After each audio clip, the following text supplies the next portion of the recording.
Well, good afternoon and welcome to this very special webinar where we're talking about differentiating for success in our digital world. I'm Al Dominic, the CEO of Bank Director at Finex Tech. I just want to thank you for joining us today as we continue to explore how technology really continues to impact the business of banking. This is a webinar brought to you by both the Bank Director and Agent IQ teams. And if you're not familiar with the two of us, I'll just let you know Bank Director and Finex Tech really serves as a resource, Bank Director to the financial community since 1991. And what we try to do is really focus on the most strategic issues that are fundamental to the senior most leadership teams at financial service companies across the U.S. Joining us is Agent IQ, a company out of the Bay Area that offers a digital platform supercharged with artificial intelligence that improves communication and engagement between financial institutions and their customers. So, for us, any customer or any company that helps banks create happier, more loyal, more profitable customers, well, they fit into that, quote, friendly fintech description, which is why we built our Finex Tech brand in 2015 and subsequently introduced it in 2016. So with Agent IQ helping to create relationships in the digital world that are just as personal as they are in the physical world, but maybe even a bit more enhanced, I'm just really pleased to host this webinar with them. A few quick housekeeping details before we start. I think this is going to help you maybe more than it'll help me. But really, you've joined this webinar in listen-only mode. So guess what? That means you are automatically muted. I do recommend that you click on the slide bar at the bottom of the screen if you want to see the presenters in full screen mode. Now, obviously, if you don't want to see us, you can just keep it the way it is. We do encourage you to ask questions. I'd simply note them by clicking the Q&A button found on the right side of your screen. That's going to be sent to me, and I'll try to ask our panelists for their thoughts as appropriate. There's no need to take detailed notes. This recording will be shared with all attendees within 24 hours via email and on bankdirector.com's website. If you have technical issues, I'm kind of hoping we don't have any, but we'll do our best to address them if you do. If you could use the moderator chat feature on the right-hand side of your screen, that we've found this year has been the easiest way to take care of any minor glitches that have come up. But, knock on wood, we haven't had anything derail us to this point. So on that note, let me introduce our speakers today. And as I do, I'm going to ask each of them to put their video on so you can put a face with a name. Our first presenter is Slaven Biloch, who's the president and CEO at Agent IQ. So Slaven, as you join, let me share just a little bit of your professional expertise and background, because prior to co-founding Agent IQ, you worked at Google for at least 12 years that I'm aware of, initially focusing on the Google search engine, and I think acting as a search lead in the Google Japan office. Exactly. So should I say konnichiwa, since I'm in DC, or gozaimasu, since you're out on the West Coast? Yep, it's still morning here, but so ohayou gozaimasu is good. And my 2 words of Japanese have been put to good use. My parents would be so proud of what I studied when I was in elementary school. Anyway, Slaven, good morning. It's great to have you here. One of the cool things about Slaven when he was at Google is he led their cloud machine intelligence group.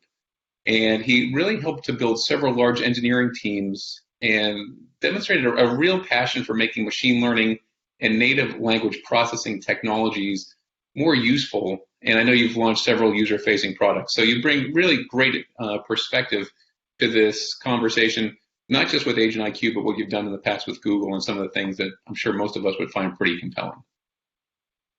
Joining Slaven is Sean Epinson, who's the Technology Director of Digital Banking at Arvest. So Sean, if you want to join us, I know Sean supports a talented group of individuals that apply the concept of the lean startup to create an award-winning digital experience for customers. Sean, just so you know, I am a big fan of Eric Ries's work as well, so I brought my copy of the book with me today. All right, well done.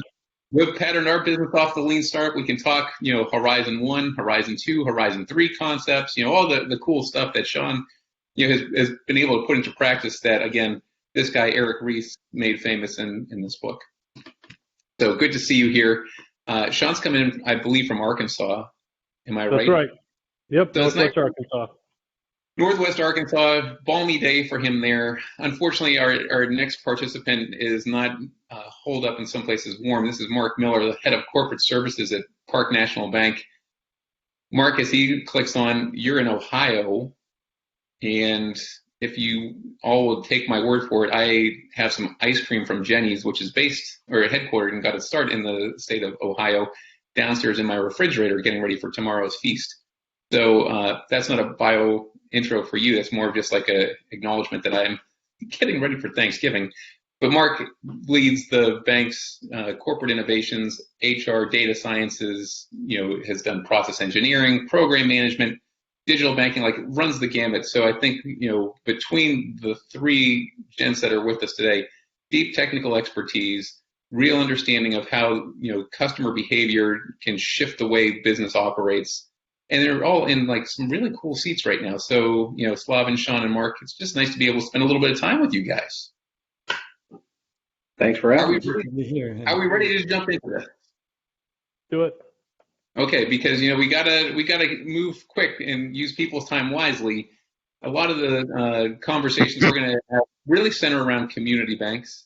It's one thing to think about what J.P. Morgan spends or Wells or B of A, but I think when we look at the market today and really the investments that are taking place, the creativity that's being shown, there's a number of community banks that are doing some pretty awesome work.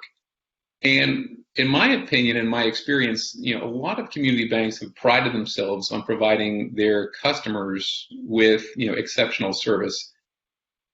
But I'm curious, Slav, let me start with you. Is this a competitive advantage that you prioritize?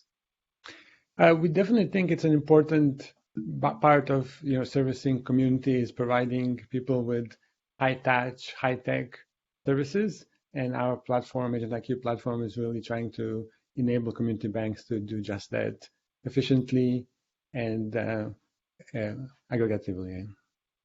Okay. Mark, what about you? How do you feel about this whole, kind of best service possible dynamic?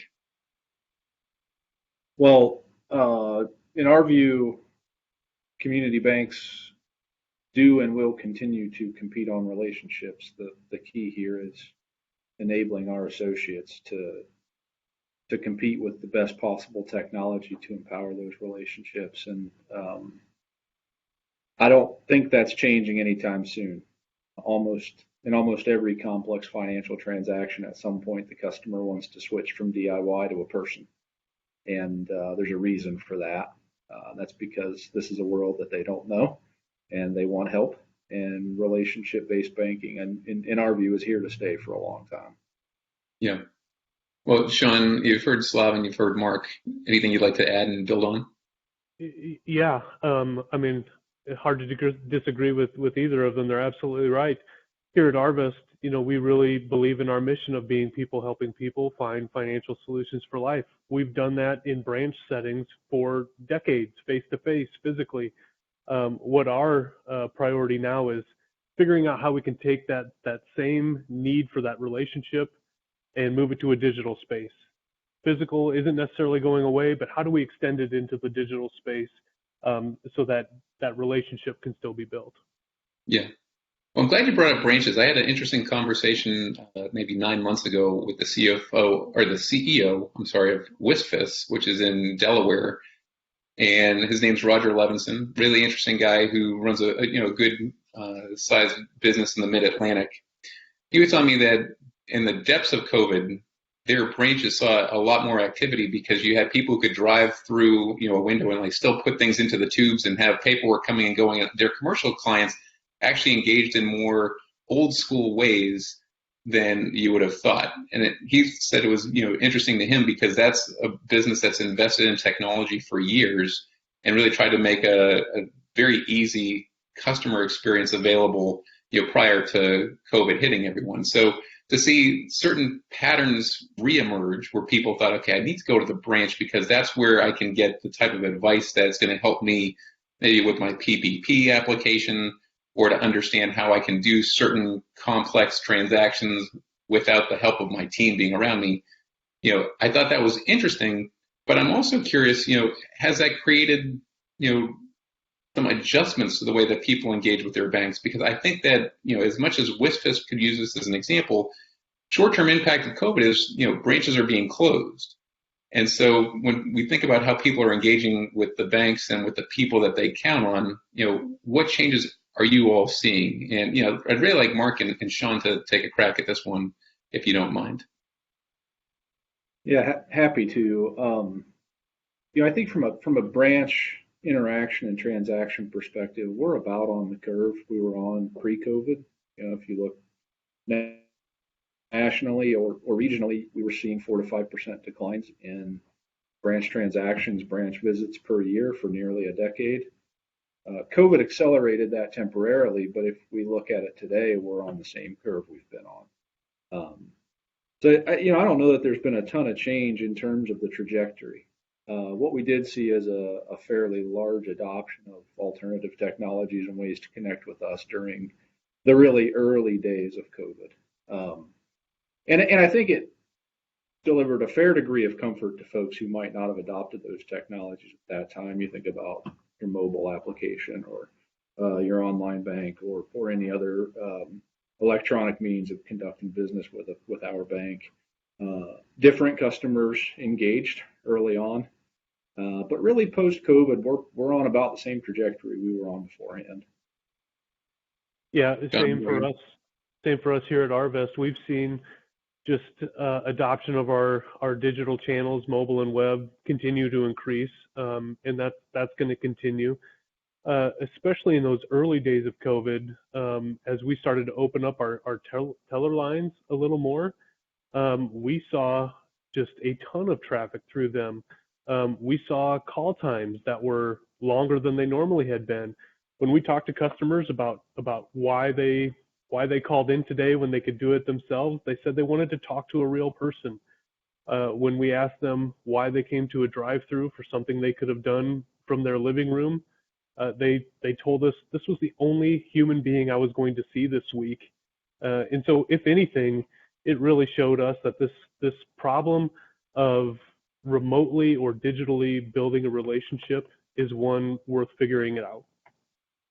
Well, and Slavin, so this is a great segue into the business that you're building, and helping customers to better engage with potential bankers. Can you talk a little bit about, what you're sensing and seeing in the team as a whole, why it's excited to be doing what you are? So, go ahead, Slavin. Sorry. Sorry. So I was going to say, we definitely have heard from our partners, kind of what Mark and Sean have highlighted here, that there is more people adopting digital, they're becoming more comfortable. The age boundaries, which were kind of considered problematic before, have gone away, and people have learned to use digital. Nonetheless, they've not forgotten to be human, and they still like that ability to have a connection, a peace of mind, knowing who they're working with, who they're dealing with, and knowing that somebody, can get back to them and they can back to them. And that's really what our technology is, again, trying to enable. And, it's great to hear from our partners that it is resonating very well in the wild. Well, so I want to take this back then to Sean for a second, because if you have a personal relationship, I'd love to kind of unpack the idea that that personal relationship can become a great digital engagement and the interaction that you have, because there are certain cost efficiencies that you want to find, and you don't want to lose the business, you don't want to lose the trust, but certainly there's things that you can do more efficiently and effectively. How do you think about that personal dynamic shifting into the digital world that we all occupy? Yeah, I don't want to pretend that we have it all figured out yet. We're still trying to figure out the balance between automation and bots and what a real person needs. We're simply right now giving the customers an option to reach out to us, to engage in this. We do believe it matters. We look at the feedback that we get through our digital engagement channels, and it's positive. People are surprised that we offer a service that will give them a direct connection to a banker that can help them. And so all things have been positive from our standpoint. We're happy to be playing in this space that nobody really has figured out yet. Yeah. Mark, how about you? Yeah, so our digital chat app, which we built with Agent IQ, right, with their technologies called Park Direct. So if I refer to Park Direct, that's what I'm talking about. What we see there is that it's a digital interaction, but the human mediation is very important. Um, these things take a long time to measure value on, right? Because the value comes from things like duration of relationship and depth of relationship, and that's going to take time.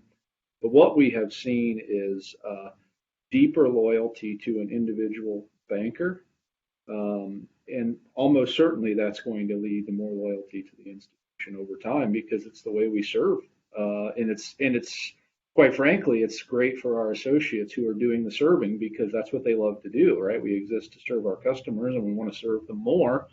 Our associates can handle a larger portfolio of customers almost across the board, um, by using a digitally intermediate um, chat application like Agent IQ provides. So we've really found it to be the best of both worlds, right? You find this digital intermediation, but there's a human to human connection, and it really works well.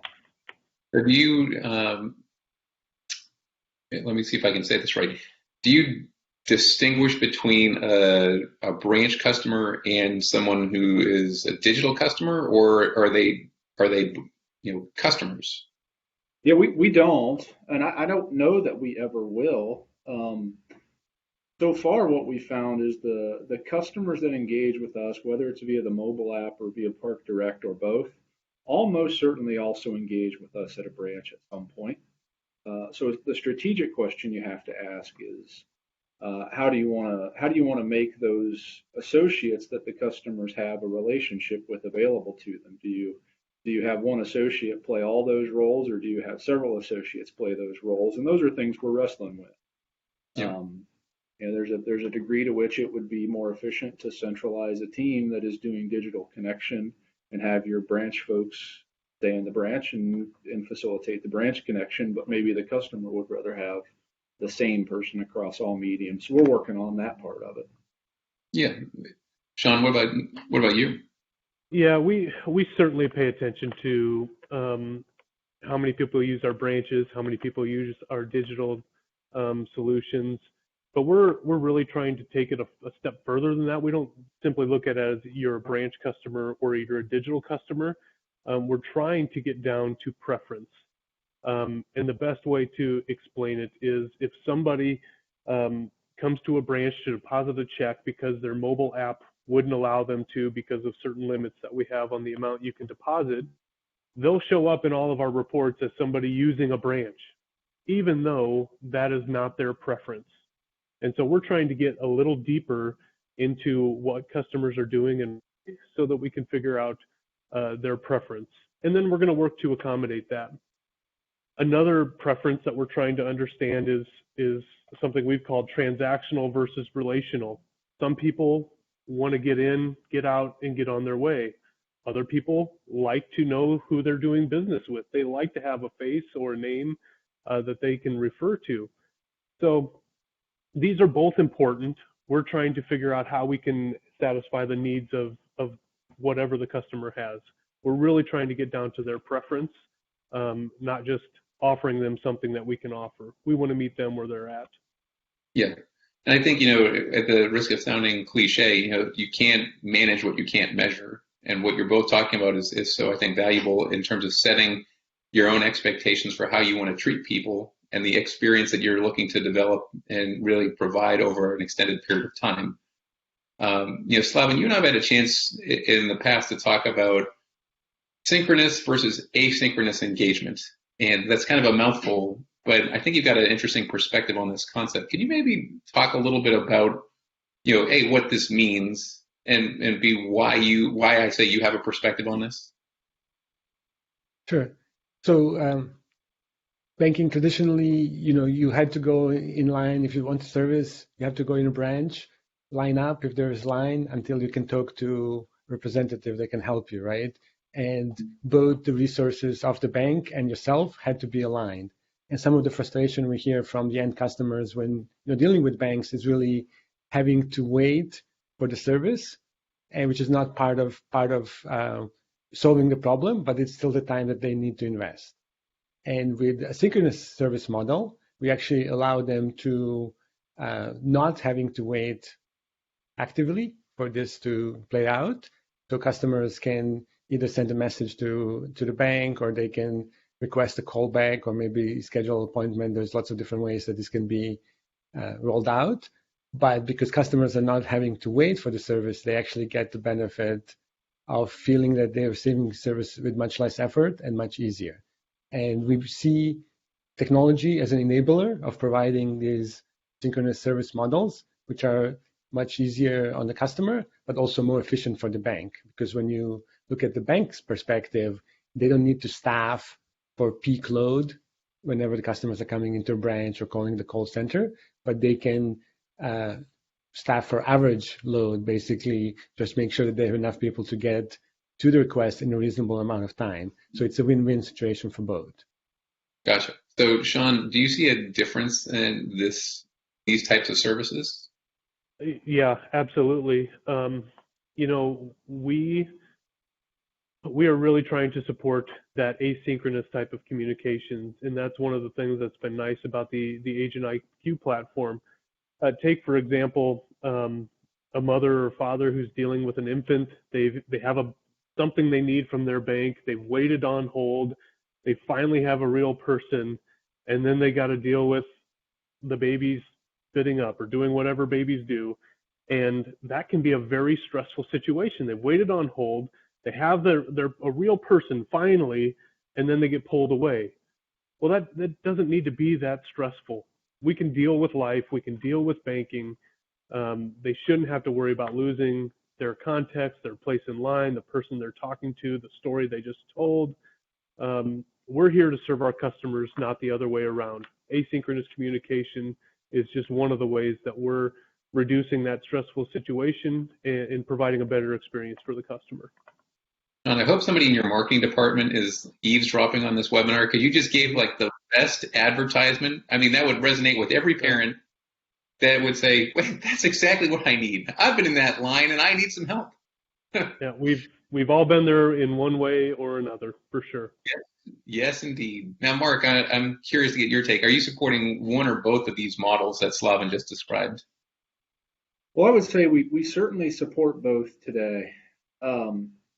We have an eye towards the future in terms of what's the branch of the future really look like, and what purpose does it serve. We believe that branches will become less and less transactional over time, and they will be more and more advice-giving centers, very likely. And I think as that change takes place, the transaction-based environment will become more and more asynchronous, and we want to be there to support it in that way, and we are. But we would also want our branch environment to likely move more towards, you schedule it in the most convenient way for you, and we'll be available on your time to meet you, and we'll have an expert on location to talk about your thing. To me, that's the branch is going to change in the coming years. We're still able to serve in that way, just in a way that is most convenient and best for the customer. Yeah, and what's interesting as you guys are talking, it strikes me that this is not contained to the financial sector. If you look in the health space, which is so similar in some ways to the way the financial sector is. I mean, you're talking about two hugely important industries for the U.S. economy who really touch consumers' lives on a daily basis. And you look at a company like CVS, who did a significantly large merger with Aetna. They made some news earlier this week about closing 900 of their facilities, but they're also upping their on-site medical game.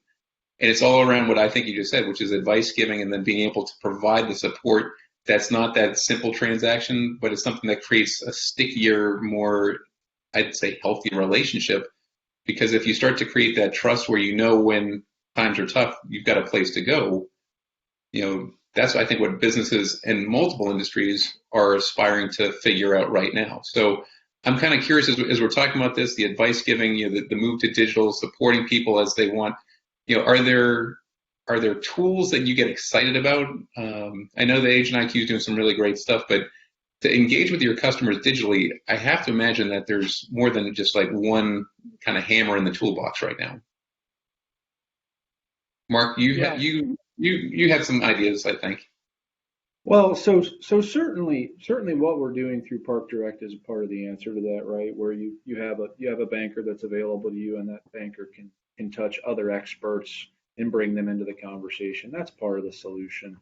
But there's also, things like customer context at the point of engagement, right? As we build out a data infrastructure, the data infrastructure should tell us everything we need to know to best serve that customer. I mean, those kind of tools where you really get context about the depth and breadth of a relationship with a customer at the point of engagement, wherever we're engaging them, they will be very, very well, they're going to be ubiquitous in our industry, but they're important for community banks and regional banks to build today. The reality is we spend in a year what JP Morgan spends in 15 minutes on R&D. And that's not made up. That's a real number. We have to pick very carefully where we choose to invest so that we can best enhance the relationship with data, context, and service.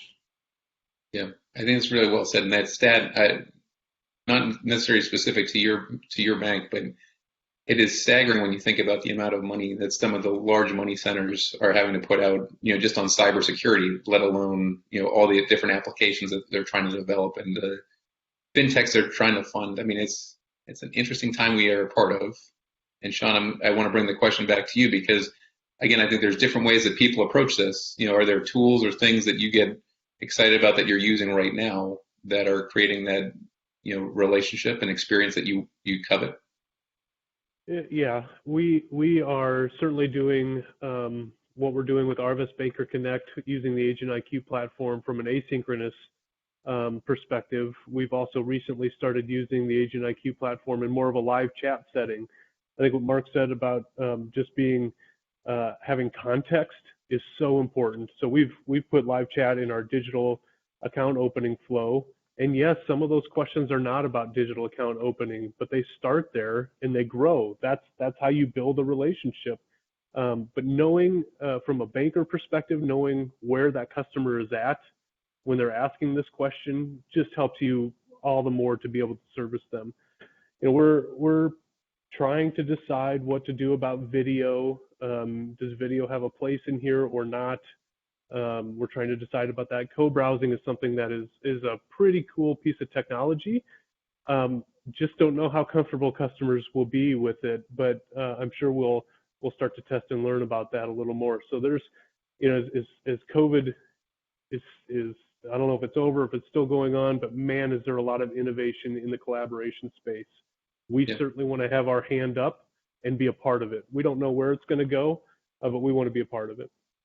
Well, so as you were talking, I just got pinged with a question from one of the attendees who's curious about kiosk-oriented branches for transactions. And their question is, will these become more common and have a smaller footprint as we move forward? Anyone want to take that one? I'll take a swing at it and say yes. You think I got a crystal ball? Nobody's going to hold you to the crystal ball being right, but I think you all have opinions that are based in experience. Well, we're not treading new ground here with kiosks, right? There are other industries that are doing that. I do think banks will adopt some kiosk-based ordering. I think it'll be utilized to attempt to take things like human error out of the equation and simplify the experience for the customer. But for banks that are competing on a service orientation and believe that's where their real strategic advantage is, you would have to deploy that kind of technology very carefully.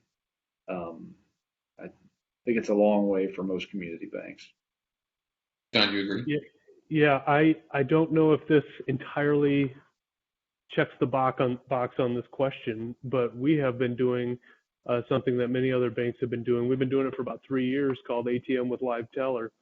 And it is, in my mind, what a kiosk-based branch might be. Of course, they're sitting outside of fully staffed branches, but we have support for them for hours above and beyond what the branch is open. So somebody can pull up to one of our ATMs with live teller. They can talk and see a real person, a real Arvest associate, get what they need, and get on with their life. So we've certainly been playing in that space for a few years now. So as we're talking, I'm thinking about how you get started with some of the concepts that we've discussed. So I feel like we almost started in the middle of the book. So again, I've got my book started right next to me, and I know that some of these are great ideas that are born from internal discussions. Others are because somebody brought an idea that a team would say, "Hey, that's really compelling." When I think about the state of the financial space at the moment, broadly speaking, banks seem to be wrestling with the move to the cloud, their payment strategy, and what they're going to do with Salesforce or some other third party that might own their data. If you put your data on another company's platform, so those are like broad things. And if you go into some bank boards, they're trying to get their arms around that. But if we bring it back to what we're talking about, which is this digital engagement and creating the experience that is the wave of the future, there's a strategic decision that has to be made. And I'm curious how that strategy gets first developed and then executed and measured against. And Slaven, because you working with different companies, maybe you could anonymize some of your experience as to when you were brought in and how it was explained to you that this became a priority for a financial institution. Okay, so one thing that's kind of important to remember, technology keeps moving faster, so the change is just accelerating. So, for everybody who is having trouble keeping up now, it is going to get worse. And that leads to natural conclusion. You really cannot do everything, right? And the question that we have been asking, and we've been talking with our partners about, is what are the most important things that we should be doing to differentiate ourselves, to position ourselves better in the future, and that does come down often to differentiating on service, having relationships, having ability to help your customers where they are, and making it seamless for them. So that is the aspect that's not going to go away. A lot of other technology is really working to make that easier and simpler to deploy. So, but as you say that, that's kind of the old Moore's law, which we've now passed, where the speed and pace of change is just so significant. But you still, from a business standpoint, have to say, we're going to put our flag in the ground right here.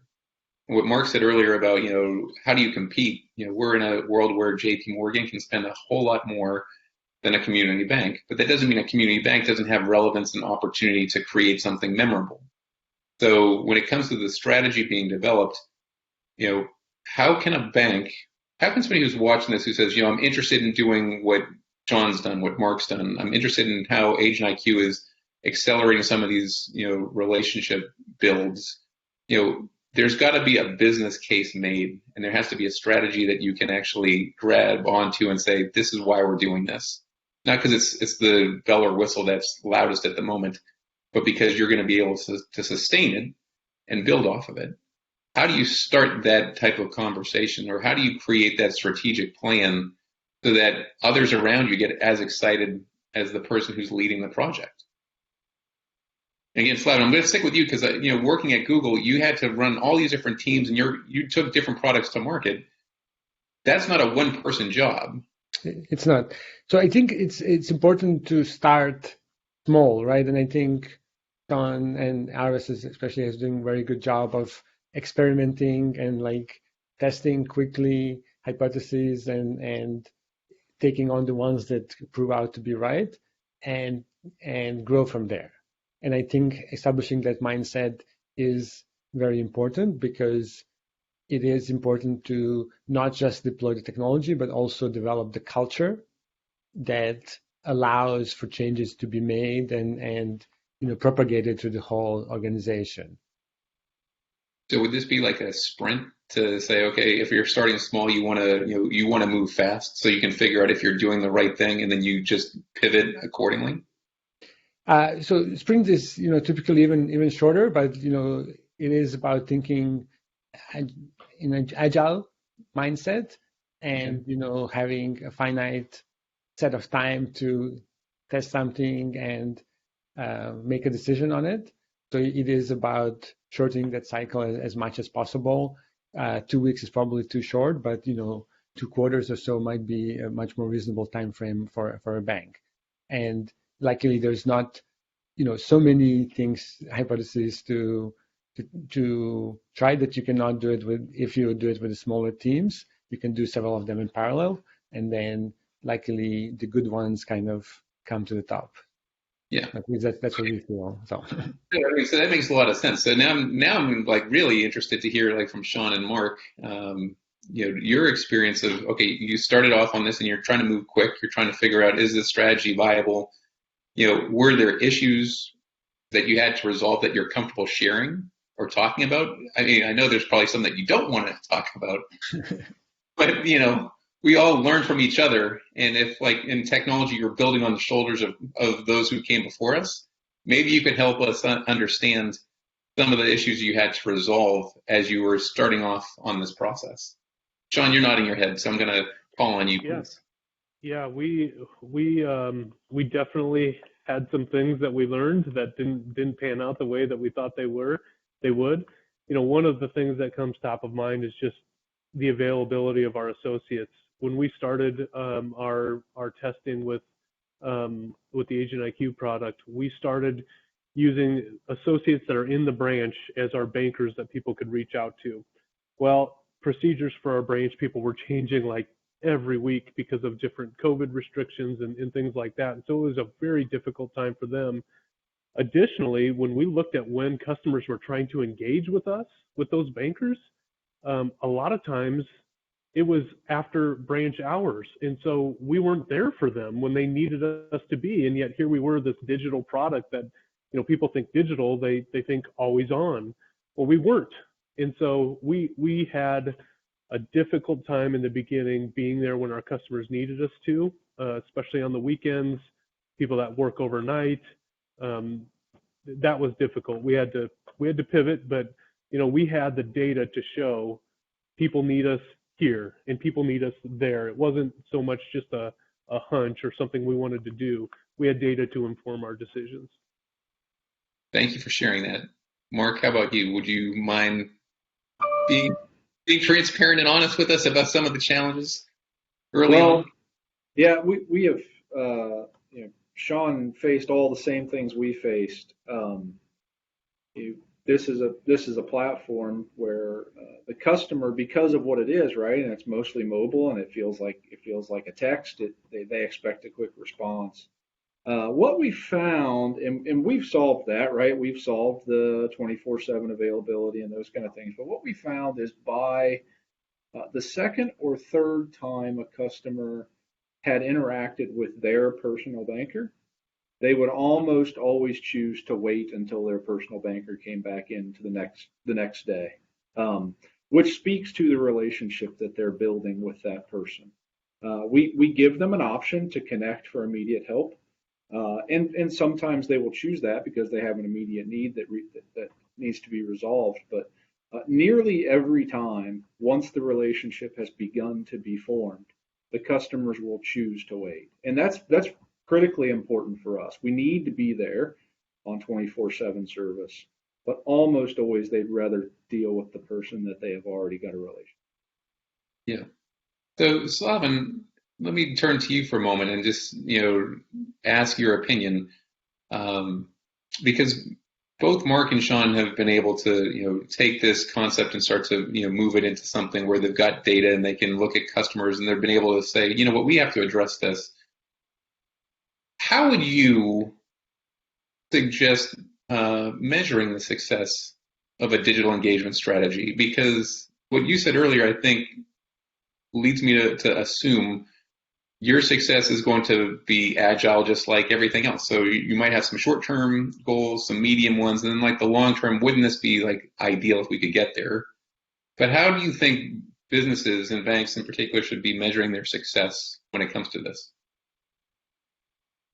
So it is important to start collecting the data that you have and not try to get the data that you cannot get. And, often we have heard of banks really trying to connect it to the end line, kind of end goal, which is probably about having established measure of loyalty, having increase in wallet share, or something like that. But in reality, those are very hard to get, and they take a lot of time to obtain. So here also it is important to start smaller, and easy data to get is customer feedback in the platform. And we do have lots of examples of customers being very happy and providing comments on how much they like the ability to be able to talk to the same person over a long period of time, not having to repeat themselves, and all the benefits that we kind of expected the service will bring. There's also intermediate measures like customer satisfaction or NPS or whatever measure of customer service that is.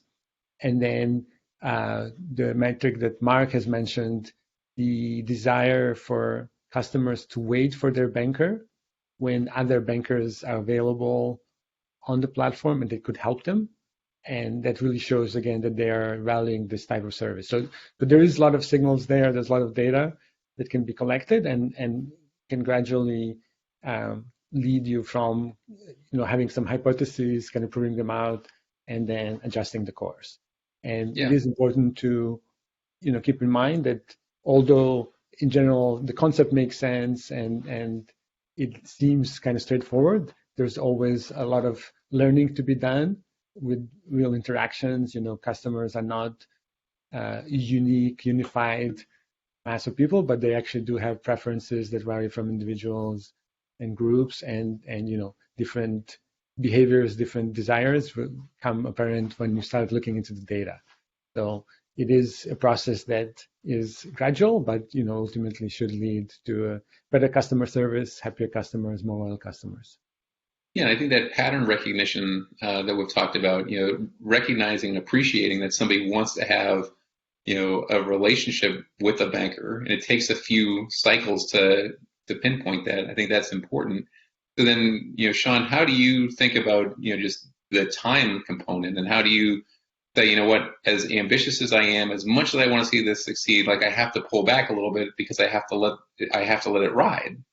Do you have some type of, kind of internal time frame in mind when it comes to seeing results?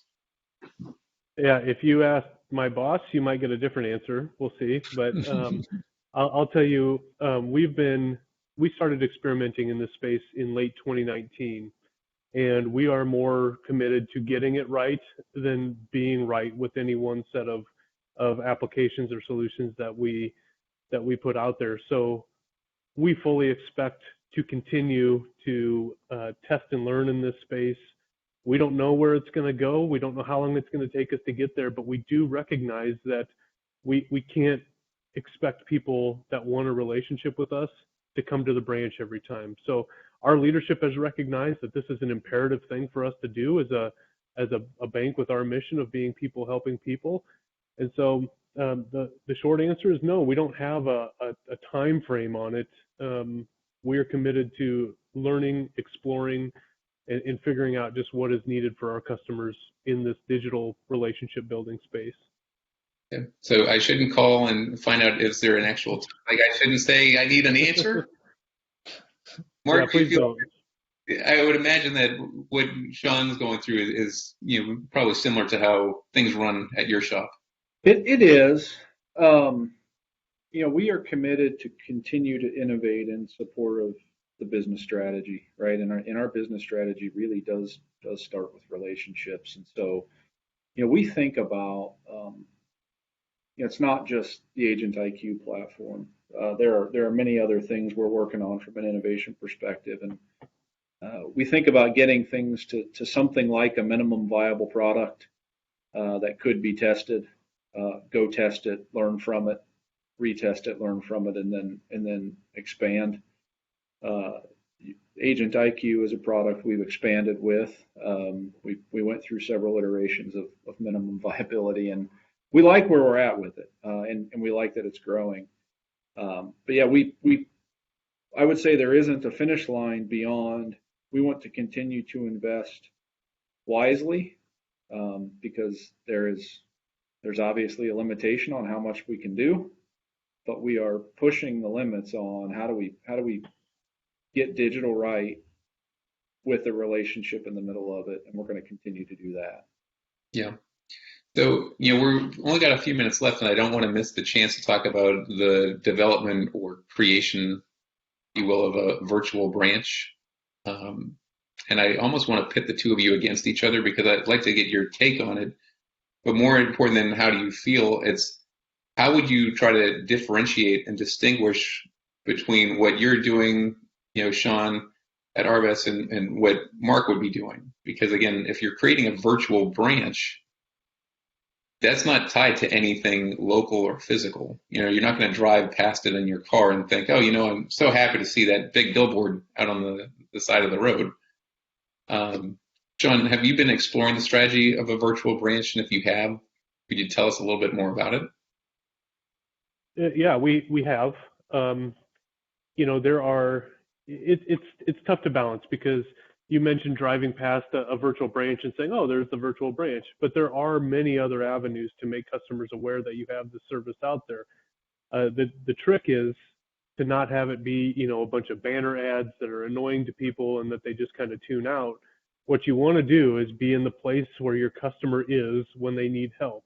And we're trying to figure out what the right balance of that is. We've just started marketing this. We've been learning with this product for a while, and we've had good results, and we've done very limited marketing. It's been word of mouth. It's been some of our branch associates telling people about it. We're excited now that we know we have a product that we can help people with to figure out how we can best tell people about it. Mark, how about you? Yeah, well, so I'll have two different answers to this. One, I think Sean and I are there's enough space for several good banks to be exploring this. But marketing a product like a virtual branch almost certainly starts with tangential markets where we would have some brand awareness. Otherwise, I don't think it would make a lot of sense for us to try to explore, an Ohio-based bank doing virtual branches in Arizona. We might eventually get there, but probably tangential markets where we've got some recognition is where we would start.